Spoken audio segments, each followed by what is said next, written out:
Okay, so para sa ating adobong baka, maglalagay tayo ng peppercorn. Lalagay din tayo ng roughly chopped na isang medium-sized na sibuyas. And then to that, dadagdag na natin yung 1 kilo ng ating beef brisket cut into cubes like this. Tapos lalagyan na natin ng tubig, just enough to cover our beef. Okay, tapos tatakpan na natin yan and papakuluan natin. Pag kumulo na, let it simmer and we'll do that for about 30 minutes. So pag kumukulo na siya ng mga 5 minutes, makikita natin may mga scum na lumalabas na. What you wanna do is take those out para malinis ang broth ng ating baka. Okay, so after 30 minutes, gagawin natin ay we will strain our beef para mahiwalay natin yung ating broth na ating gagamitin mamaya. So pagkatapos natin ma-strain yung ating beef broth, hiwalay na natin yung ating baka at para matanggal na natin yung sibuyas at yung pepper. So meron tayo dito 2 tablespoons of cooking oil na ating pinainit na. And to that, we will add 1 buong clove ng bawang. Siyempre, mas masarap ang adobo pag maraming bawang. And we will stir fry the garlic hanggang maging slightly brown.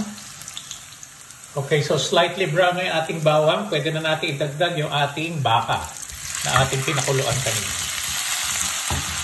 And to that, we will stir fry our beef.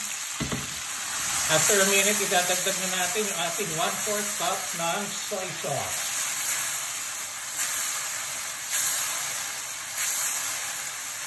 And we will continue stir frying that para manuot yung lasa ng soy sauce sa ating baka. We'll do that for about a minute, about 2 minutes to 2 minutes. So after about 2 minutes, maglalagay tayo ng thyme. Imbis na laurel ay gagamit tayo ng thyme para medyo iba naman ang lasa ng ating adobong baka. Okay, so at this point, maglalagay na tayo ng ating beef broth. Okay, we'll add about 2 cups for now. Okay, so after about a minute, magdadagdag na tayo ng 2 tablespoons ng suka. Siyempre, pagdagdag ng suka, wag muna natin yung haluin para hindi mahilaw yung ating suka. And we'll let that simmer for about a minute or 2. So after about 2 minutes, sinaan na natin yung apoy. We'll let it simmer. We'll cover it.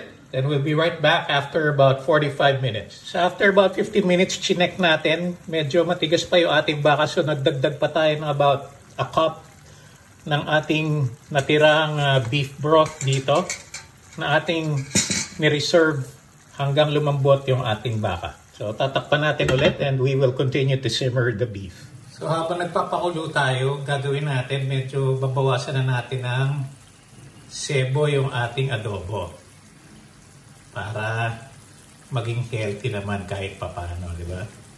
So what you do is you scrape off the oil. Okay, and continue simmering. Okay, so medyo madami-dami din tayo nakuha ang sebo, no? So ginawa natin, nagdagdag pa tayo ng beef broth dahil medyo matigas pa yung ating baka. So make sure lang na you always keep checking yung baka kung malambot na. At kung hindi pa, ay magdagdag pa kayo ng beef broth na ating itinabi. We'll be right back. Okay, so at this point, malambot na yung ating baka. And for our final touch, lalagyan natin ng 2 tablespoons of butter ang ating adobong baka. Yeah. This will make the sauce shiny and give your adobong baka that unique, yummy flavor. Okay, so nakita niyo yung difference, di ba? Shiny and creamy yung ating adobo sauce. So there you have it, our adobong baka. Hope you get to try it and enjoy.